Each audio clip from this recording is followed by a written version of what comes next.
দেশের বাইরে আমার কোনো ঠিকানা নেই, এটাই হলো আমার ঠিকানা। ৮০ বছরের দীর্ঘ সংগ্রামময় জীবনের শেষে থেমে গেল বাংলাদেশের প্রথম নারী প্রধানমন্ত্রী, আপসীন নেত্রী, দেশনেত্রী বেগম খালেদা জিয়ার নিঃশ্বাস।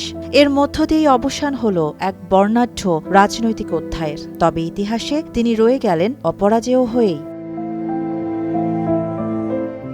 বাংলাদেশের রাজনীতির দীর্ঘ ও উত্তাল ইতিহাসে তিনি ছিলেন এক ব্যতিক্রমী নাম, এমন একজন নেতা যিনি একাধিক আসনে নির্বাচন করেছেন অথচ কখনো পরাজয়ের স্বাদ পাননি। যেখানে দাঁড়িয়েছেন সেখানেই মানুষের ভালোবাসা ও তুমুল জনপ্রিয়তার জোয়ারে জয় ছিনিয়ে এনেছেন। কিন্তু জীবন সে তো কারো কাছে পরাজয় মানে না। এই ডিসেম্বর মাস বিজয়ের মাস। দলের স্থায়ী কমিটির সদস্য সালাউদ্দিন আহমেদ জানিয়েছেন, আগামীকাল বুধবার রাজধানীর মানিক মিয়া এভিনিউতে তার জানাজা অনুষ্ঠিত হতে পারে। শেষবারের মতো প্রিয় নেত্রীকে বিদায় জানাতে প্রস্তুত হচ্ছে শোক স্তব্ধ দেশ। এর আগে সোমবার রাত 2টায় তার ব্যক্তিগত চিকিৎসক ডাক্তার এজেড জাহিদ হোসেন গণমাধ্যমকে জানিয়েছিলেন, বেগম জিয়া অত্যন্ত সংকটময় সময় অতিক্রম করছেন। এই অবস্থায় পরিবারের পক্ষ থেকে দেশবাসীর কাছে একটাই অনুরোধ, মহান রাব্বুল আলামিনের কাছে তার সুস্থতার জন্য দোয়া করবেন।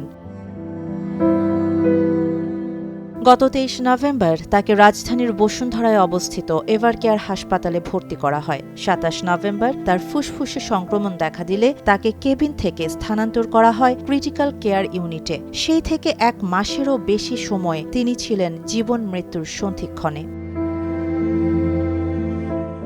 খালেদা জিয়া দীর্ঘদিন ধরেই ভুগছিলেন বহু জটিল ও দীর্ঘস্থায়ী রোগে। লিভার ও কিডনি জটিলতা, হৃদরোগ, উচ্চ রক্তচাপ, ডায়াবেটিস, আর্থ্রাইটিস এবং নানা ধরনের সংক্রমণ তার শরীরকে ক্রমশ দুর্বল করে তুলেছিল।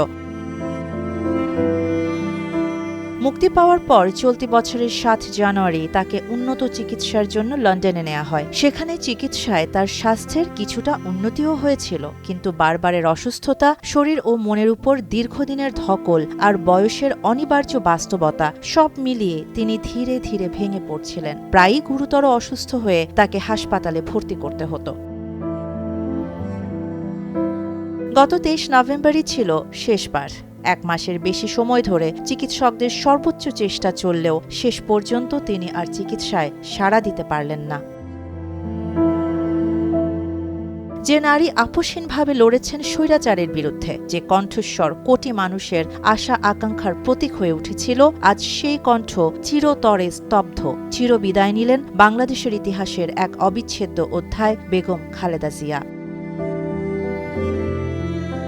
তিনি চলে গেলেও তার নাম, তার সংগ্রাম আর তার অপরাজেয় রাজনীতি চিরকাল বেঁচে থাকবে এই দেশের ইতিহাসে। আমরা দেশের জন্য অনেক কাজ করেছি, দেশের ব্যাপক উন্নয়ন করেছি, অর্থনৈতিক উন্নয়ন হয়েছে, দেশের নতুন নতুন শিল্প কলকারখানা হয়েছে। শাহানা জাহান, নয়াদিগন্ত।